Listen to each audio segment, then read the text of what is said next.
Primera de Reyes, capítulo 18, versículo 21. Del 17 en adelante vamos a leer. Primera de Reyes, capítulo 18, versículo 17 en adelante. Primera de Reyes. Hermanos, esta Primera de Reyes narra todos los acontecimientos, los hechos de los reyes de Israel, desde que el rey David, desde que el rey Esaú reinó, el rey David, asimismo sus hijos. Y dice la Biblia, hermano, que todos estos reyes, la mayoría, hizo lo malo delante de los ojos del Señor. Porque los reyes eran los encargados de llevar al pueblo a la verdadera adoración. Pero ellos eran los primeros en que se extraviaban. Eran los primeros, hermanos, en que permitían que hubieran adoración a falsos dioses. Hermanos, nosotros tenemos un solo Dios o tenemos varios dioses. Nosotros tenemos un solo Dios. Allá en Éxodo, Dios le dice, en Deuteronomio 6:4 le dice Dios a Israel: oye Israel, Jehová tu Dios uno es. Jehová tu Dios uno es. Solo a Él servirás, solo a Él adorarás y solo a Él temerás. Bueno, en el mundo hay gente que tiene miedo de volverse al cristianismo porque dicen de que sus dioses les van a hacer daño si se vuelven a Cristo. No, hermano, el único Dios verdadero, todopoderoso, ¿quién es? Es Cristo. Es Cristo Jesús. Solo Él, hermano. Así que vamos a leer la palabra del Señor. Dice, Primera de Reyes 18, del 17 en adelante. Cuando Acab vio a Elías, le dijo: ¿eres tú el que turbas a Israel? Y él respondió: yo no he turbado a Israel, sino tú y la casa de tu padre, dejando los mandamientos de Jehová y siguiendo a los Baales.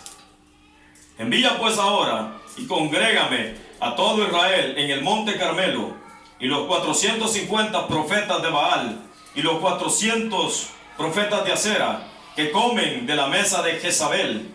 Y entonces Acab convocó a todos los hijos de Israel y reunió a los profetas en el monte Carmelo. Y acercándose Elías a todo el pueblo dijo: oiga, hermano, ¿cómo le dijo Elías, el profeta de Dios? ¿Hasta cuándo claudicaréis vosotros en dos pensamientos? Si Jehová es Dios, seguidle, y si Baal, id en pos de él. Y el pueblo no respondió palabra. Y Elías volvió a decir al pueblo: solo yo he quedado profeta de Jehová, mas todos los profetas de Baal hay 450 hombres. Déseme pues 2 bueyes, y escojan ellos uno, y córtenlo en pedazos, y pónganlo sobre leña, pero no pongan fuego debajo. Y yo prepararé el otro buey, y lo pondré sobre leña, ningún fuego pondré debajo. Invocad luego vosotros el nombre de vuestros dioses, y yo invocaré el nombre de Jehová, y el Dios que respondiere por medio de fuego, ese sea Dios. Y todo el pueblo respondió diciendo: bien dicho. Entonces Elías dijo a los profetas de Baal: escogeos un buey y preparadlo vosotros primero, pues que sois los más, e invocad el nombre de vuestros dioses, mas no pongáis fuego debajo. Y ellos tomaron el buey que le fue dado y lo prepararon, e invocaron el nombre de Baal desde la mañana hasta el mediodía, diciendo: Baal, respóndenos. Pero no había voz, ni quien respondiese. Entre tanto ellos andaban saltando cerca del altar que habían hecho. Y aconteció al mediodía que Elías se burlaba de ellos, diciendo: gritad en alta voz, porque Dios es. Quizá está meditando, o tiene algún trabajo, o va de camino, tal vez duerme, y hay que despertarle. Y ellos clamaban a grandes voces, y se sajaban con cuchillas y con lancetas, conforme a su costumbre, hasta chorrear sangre sobre ellos. Pasó el mediodía, y ellos siguieron gritando frenéticamente hasta la hora de ofrecer el sacrificio. Pero no hubo ninguna voz, ni quien respondiese, ni escuchase. Entonces dijo Elías a todo el pueblo: acercaos a mí. Y todo el pueblo se acercó, y arregló el altar de Jehová, y estaba arruinado. Tomando Elías 12 piedras, conforme al número de las tribus de los hijos de Jacob, al cual había sido dada palabra de Jehová, diciendo: Israel será tu nombre, edificó con las piedras un altar en el nombre de Jehová. Después hizo una zanja alrededor del altar, en que cupieran 2 medidas de grano, Preparó luego leña y cortó el buey en pedazos y lo puso sobre la leña. Y dijo: llenad 4 cántaros de agua, derramarlo sobre el holocausto y sobre la leña. Y dijo: hacerlo otra vez. Y otra vez lo hicieron. Dijo aún: hacerlo tercera vez. Y lo hicieron tercera vez. De manera que el agua corría alrededor del altar, y también se había llenado de agua la zanja. Cuando llegó la hora de ofrecer el holocausto, se acercó el profeta Elías y dijo: oiga la oración de Elías. Jehová Dios de Abraham, de Isaac, de Israel, sea hoy manifiesto que tú eres Dios en Israel, y que yo soy tu siervo, y que por mandato tuyo he hecho todas estas cosas.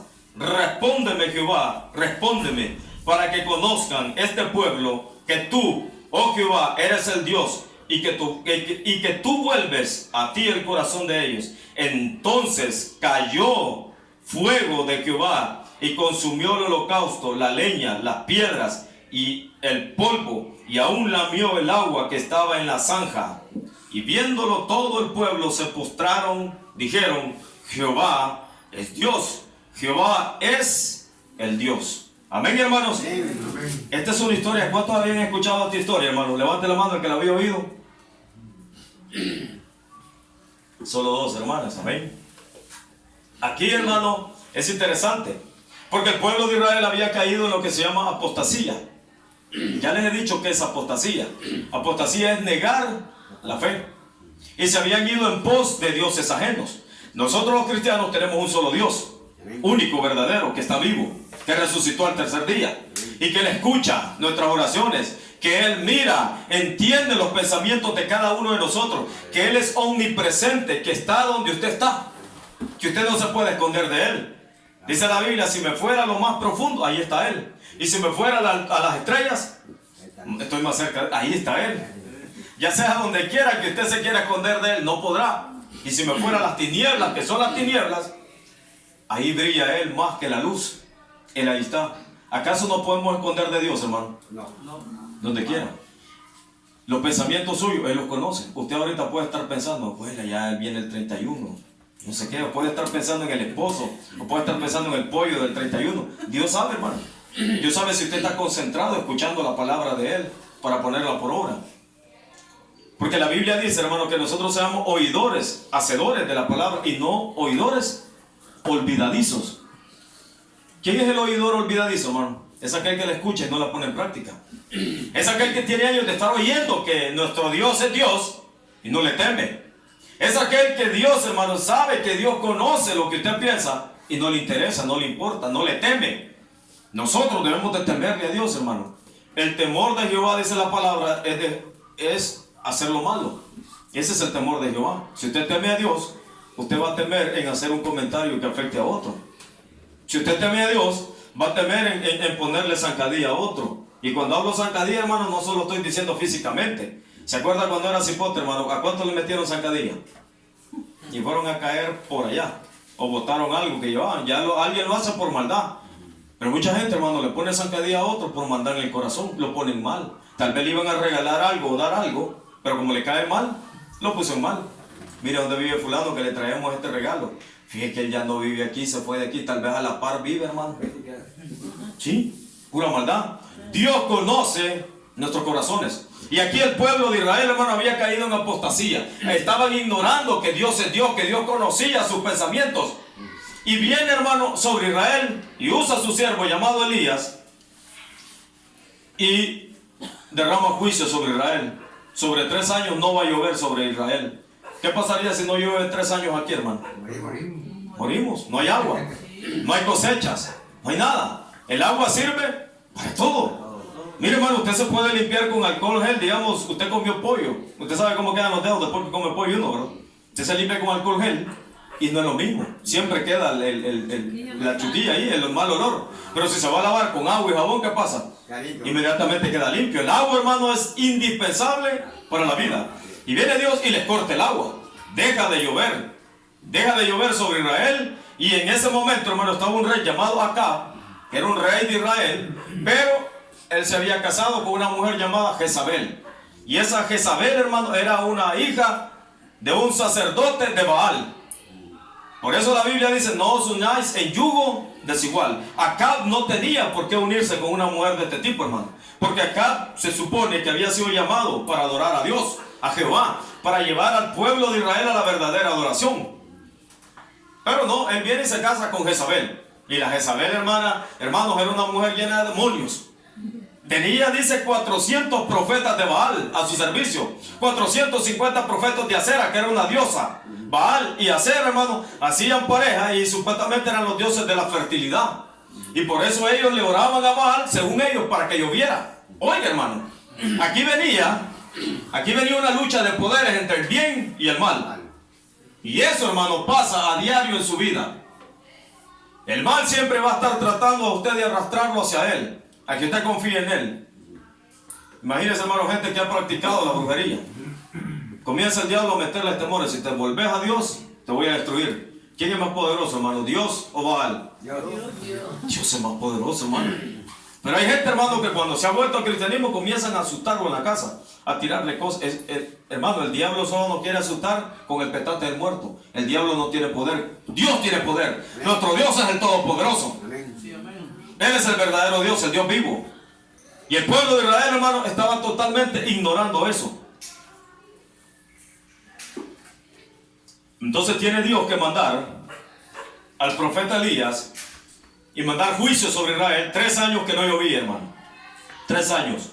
Y aquí viene, hermano, la historia.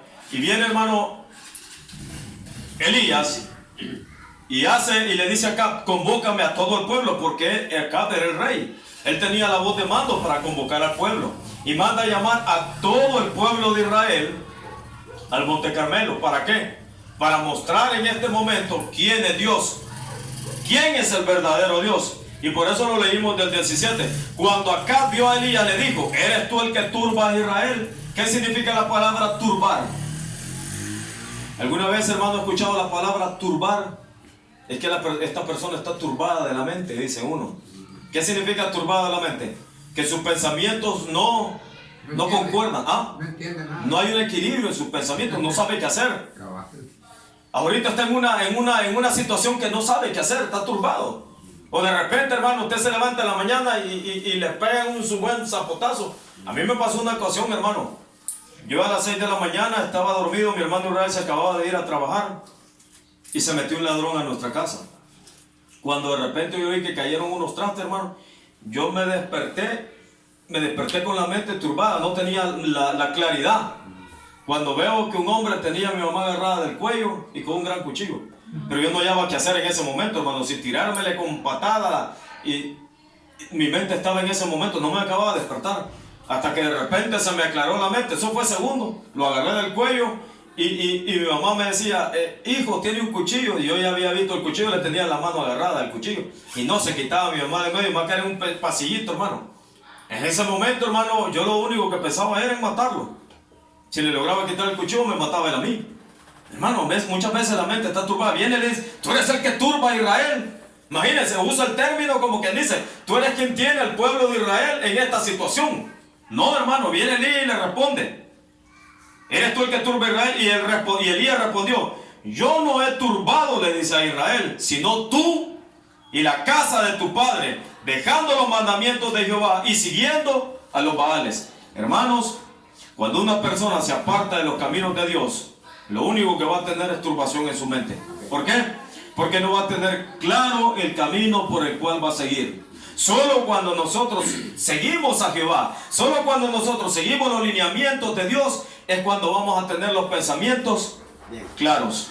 Y vamos a saber qué hacer. Vamos a saber tomar decisiones en nuestras vidas. Solo cuando nuestra mente y nuestros corazones son guiados por el Señor. ¿Y eso qué requiere? Obediencia.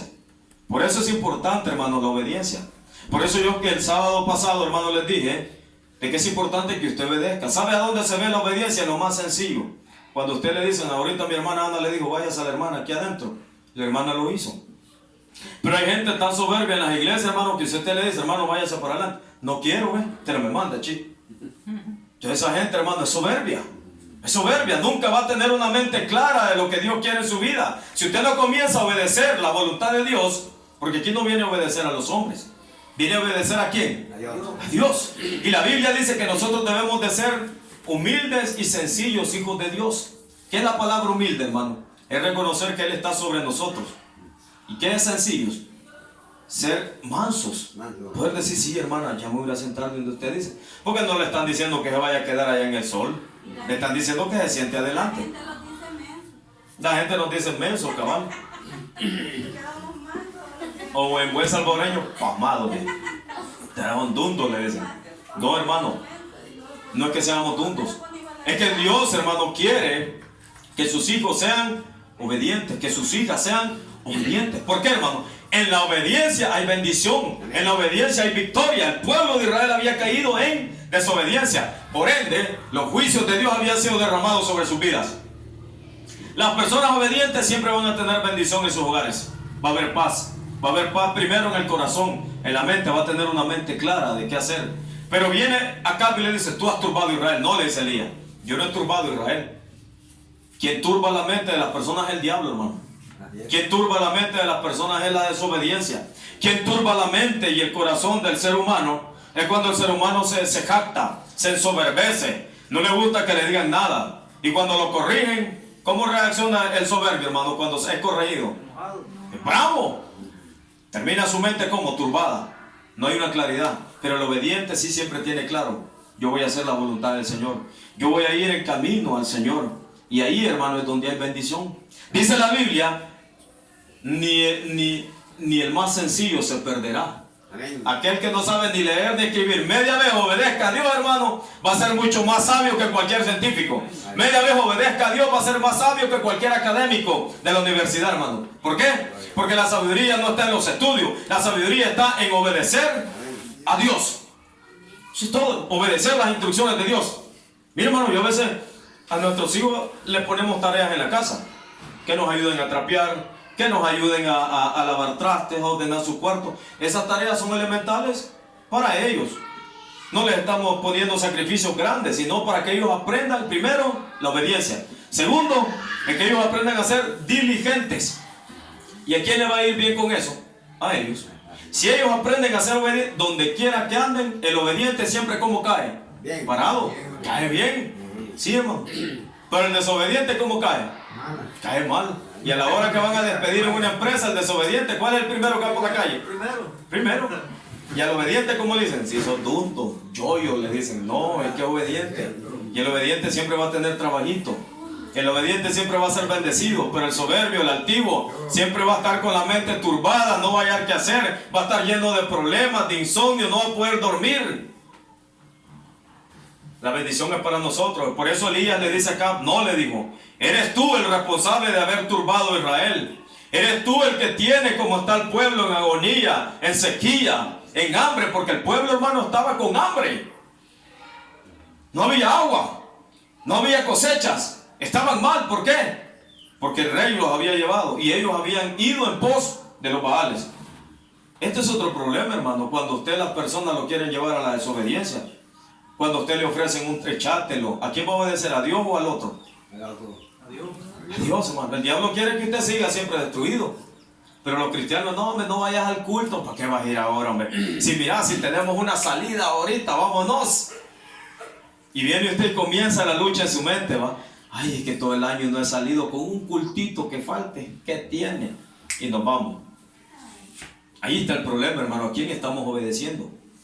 Nuestra mente tiene que estar clara que nosotros somos llamados a obedecer a quién, hermano. A Dios. Porque Él dio su vida por nosotros. Y mire lo que dice el 18. Y respondiendo dijo, yo no he turbado a Israel, sino tú y la casa de tu padre, dejando los mandamientos de Jehová y siguiendo a los Baales. Envía pues ahora y congrégame a todo Israel en el monte Carmelo, y 450 profetas de Baal, y los 400 profetas de Acera, que comen de la mesa de Jezabel. Ya les dije, ¿quién era Jezabel? Jezabel era la mujer de ¿quién? De Acab, del rey Acab. ¿Pero qué era Jezabel, hermano? Era una hija de un sacerdote de Baal. Esa mujer, hermano, estaba llena de ¿qué? Estaba llena de demonios. Esa mujer estaba en contra de la voluntad de Dios. ¿Ha visto gente, hermano, en contra de la voluntad de Dios? ¿Usted conoce gente en contra de la voluntad de Dios? Gente que es capaz de decirle a los niños, no vengan a la escuela bíblica porque ahí les enseñan cosas del diablo. Son Jezabel. Gente que está en contra de la voluntad de Dios. Gente, hermano, que no quiere nada de Dios. Gente que aquí en los propósitos de ellos son servirle al diablo. ¿De acuerdo, hermanos? Bienvenidas, hermanas. Bienvenidas.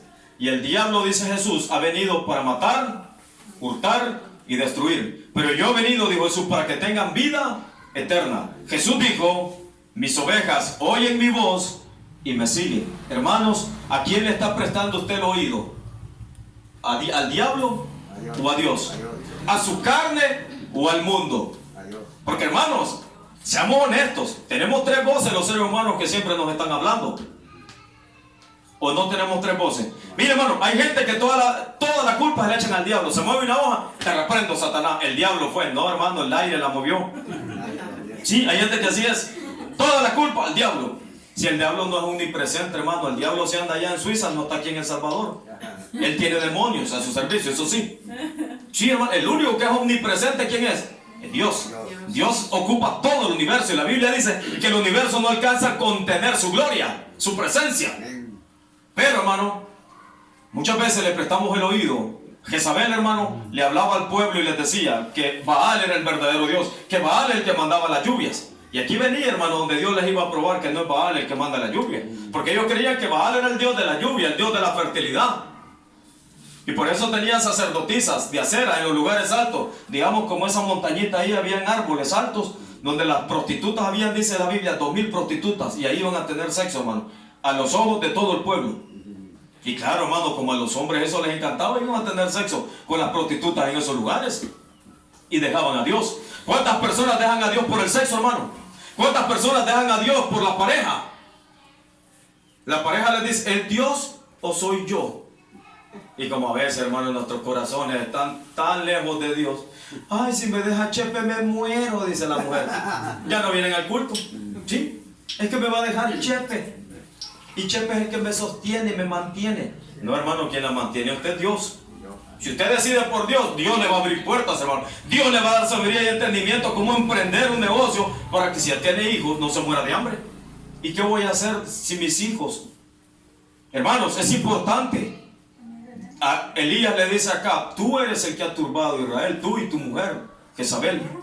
Aquí dice, mire, Jezabel dice, envía pues ahora, congrégame a todo Israel en el monte Carmelo y los 450 profetas de Acera que comen a la mesa de Jezabel. Entonces Acab convocó todos los hijos de Israel y reunieron a los profetas en el monte Carmelo. Y acercándose Elías a todo el pueblo, aquí viene lo importante, hermano.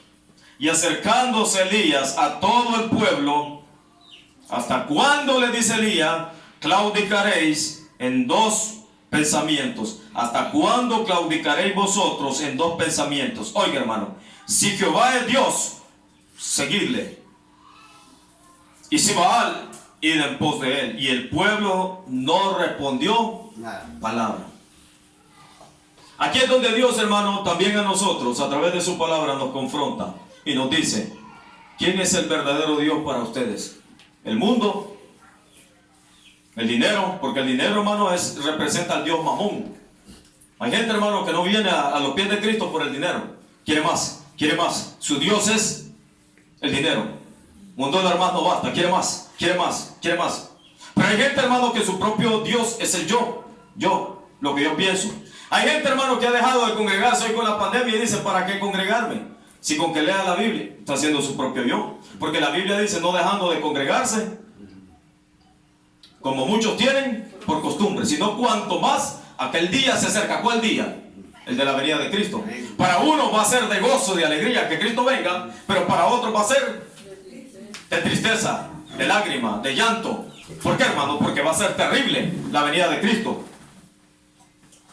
para los que no le conocen. Entonces Elías le dice al pueblo de Israel que había apostatado, que estaba lejos de la voluntad de Dios, que habían dejado la adoración al Señor, que habían dejado de levantar altares para adorar a Dios.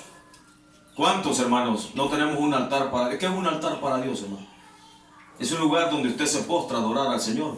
Es un lugar donde usted le alaba y le exalta. Es un lugar, aunque usted no tenga nada en su refri, hermano, usted pueda decir, Señor, te doy gracias porque eres fiel. Te doy gracias porque yo sé que vas a proveer. Un altar es un lugar, hermano, en su corazón, donde el que ocupa el primer lugar es Dios. No importando las circunstancias o las situaciones que usted puede estar pasando. Hermano, cuando iba a nacer mi hija, estaba ahí desde las 8 de la mañana, eran las 3 y no la atendían. Y en eso de repente ya como a las 4 me dijeron, traiga a su esposa, la entraron. Y había una señora ahí, hermano, que traía a su hija en una camilla y el estómago lo traía bien abultado, pero enorme. Y según yo, hermano, era embarazada que estaba. Ya casi va uno de metido, ya casi va a reventar su hija, le digo yo. La expresión de uno, va, sin ofender. No, me dice, así pensábamos nosotros que era un embarazo. Pero lleva 1 año y medio, me dice, un gran tumor maligno que se le ha hecho. Y hay posibilidad que no viva, perdone, disculpe, no tenga pena, cualquiera cree que es un embarazo, me dice ella. Pero ¿sabe qué? Me dice, yo comencé a hablarle de Cristo, ya soy cristiana, me dijo. Tengo 2 años de estar en el Evangelio, me dice ella. Qué bendición, le digo. Ni tanto, me dijo, porque las situaciones que estoy pasando en mi vida, me dijo, solo Dios me ha dado la fuerza. Hace 2 años mataron a mi esposo, me dijo, me quedé sin esposo. Fuérale. Hace 1 año me embargaron la tienda y la casa donde yo vivía, me dijo, porque teníamos deuda y me quedé sin casa. Y ahora mi hija me dice, está a punto de morir. Pero yo sigo alabando y exaltando a Dios, yo sé que Él tiene el control de todo. ¿Cuántos estaríamos diciendo todavía, sigo alabando y exaltando al Señor, hermano? Porque muchas veces cuando nos pasan tragedias, ¿a quién culpamos? Es a Dios. Pero Dios no es el culpable, hermano. Hay situaciones y circunstancias en la vida, hermano, que tienen que pasar. Usted sabe, hermano, que un día nos vamos a ir todos de esta tierra. Sí. Levanten la mano el que se va a quedar aquí. Nadie, todos nos vamos a ir, hermano. Y todos vamos a ir a entregarle cuenta al Señor. Todos. Aquí no está pensando que va a vivir para siempre, que va a vivir el elixir de la juventud, porque eso es lo que quiere el hombre, vivir en pecado para toda su vida. No, hermano, no se puede. Y viene Elías y les dice, ¿hasta cuándo claudicaréis? Y los confronta con la verdad. Los confronta, hermano, con la realidad de ellos. Porque ellos en su mente, por un lado, buscaban a Dios, pero por otro lado buscaban a Baal. Voy a buscar a Dios. Hay mucha gente, hermano, voy a buscar a Dios por si acaso. Y si no, se van donde los brujos. Como Dios no me funcionó, no me respondió, tal vez Baal me responde. Ese era el problema que tenía el pueblo de Israel, hermano. Y usted como creyente no puede estar en esos dos pensamientos. ¿Es Dios o es el diablo? Jesús lo dijo. No podéis servir a 2 señores. Porque amarás a uno y menospreciarás al otro. No se puede, hermano. Usted tiene que tomar una decisión. ¿Es Dios su Dios o no es Dios? No puede estar claudicando en dos. ¿Qué es claudicar en 2 pensamientos? Un rato aquí, otro rato allá. Hermanos, ¿sabe que ni aún los seres humanos aceptamos eso? ¿Cuántas mujeres aceptan que su marido pueda tener un amante? ¿Verdad que ninguna mujer acepta eso, hermano? Dios las ha creado para ser la número 1. ¿Sabe que el amante después viene a querer ser la número 1 también? Y comienza con el, ¿y cuándo vas a dejar a tu mujer? ¿Y cuándo vas a dejar a tu esposa? Y viene el hombre, no puedo dejar a mi mujer que me tiene 3 niños y me va a topar a la porcaduría, me van a meter preso, vienen que no hay 4. Y comienza, ningún hombre puede tener 2 mujeres, hermano. Porque bien ama una y menosprecia a la otra. O ama a esta y aborrece a la otra. Imagina, hermano, Dios, siendo Dios, conoce que no podemos hacer eso. Usted tiene que tomar una decisión, hermano. Si va a amar a Dios, solo ámelo a Él. Y confíe en Él. Dedique su vida a Él. Séale fiel a Él. Viva para Él. Dé testimonio de su Dios. Y Dios, hermano, lo va a exaltar. ¿Se acuerdan la predicación del sábado pasado de que hablábamos, hermano? Que Dios dice lo que quiere es exaltarnos. Por fama, ponernos en alto. Pero antes de eso, Dios quiere que usted y yo nos comprometamos con Él. Porque aquí no se trata, hermano, que solo Dios va a bendecir y bendecir. Hay muchos siervos que dicen, ¿cuánto quiere bendición de Dios? Aleluya, hasta brincan. Y la gente ya ve abajo, amén. Y andan chupando, andan fornicando, andan viviendo como les da la... Pero claro, ¿quién no quiere la bendición? Levante la mano el que no quiere la bendición de Dios. Todos queremos la bendición de Dios. Pero hay una condición. Dice, deleítate a sí mismo, Jehová, y Él te concederá las peticiones de tu corazón. Piense, Lupita, ¿cuáles son tus peticiones? Hermana, ¿cuáles son sus peticiones? Wilmer, hermano, ¿cuáles son las peticiones de cada? ¿Cuántos tenemos peticiones para Dios? Vamos al culto. Ay, no. Hoy no. Hasta tu ramo en la cara, hermano. Y Dios dice, pobrecito, querés bendición, pero no querés deleitarte en mí. Sentir ese gozo, disfrutar la palabra de Dios, cantarle, alabarle, disfrutar el hecho de poder testificar que Cristo es el Señor, poder orar por una persona. Yo les he hecho el reto este año, hermano. Imagínense, para todo el año les he hecho el reto de traer una persona en un año. Será mucho trabajo, hermano, eso. Invitar uno al culto en un año. Ya la tiene, amén. Gloria a Dios, ya la trajo. Vaya, la hermana ya cumplió el reto. Me llega, hermana, excelente. Mi hermana, Amén. Gloria sea a Cristo, la hermana ya también. Amén, gloria a Dios. Yo a él lo estuve conquistando. Amén, gloria sea a Cristo. Sí, hermano. El reto es, para traer una persona en el año, ¿qué debe de hacer usted? Antes del año. O antes del año. ¿Qué debe de hacer usted, hermano? Hacerse amigo de esa persona. ¿Qué tal Dios le ponga el vecino al cual usted no le habla? No, señor, ese no. Pero Dios le puede poner al vecino al cual usted no le habla. ¿Sabe para qué? Para que usted sea humilde y no sea soberbio. Porque vemos evangélicos, hermano, que bien chivo, ahí venimos para el culto, mira. Y la gente del vecino y conversa, mira ese sinvergüenza para el culto va, mira. Ya acaba de estar oyendo rancheras aquí, con las de Chente Fernández acaba de estar. Y él va para el culto, alabaré. Pura hipocresía religiosa, hermano. Hermano, debemos de claudicar en un solo pensamiento, no en dos. Si Dios es Dios, si Dios, Jehová es nuestro Dios, sigámosle a Él, hermano. Vivamos para Él, demos testimonio de Él. Sintámonos orgullosos de nuestro Dios. Tengámoslo en alta estima, hermano, a nuestro Dios. Que usted, hermano, hasta se ofenda cuando oiga que hacen chistes de Él, mejor se retire. Porque hay cristianos, hermanos, que están haciendo chistes de Dios y se ponen a carcajearse también ahí, ¿no?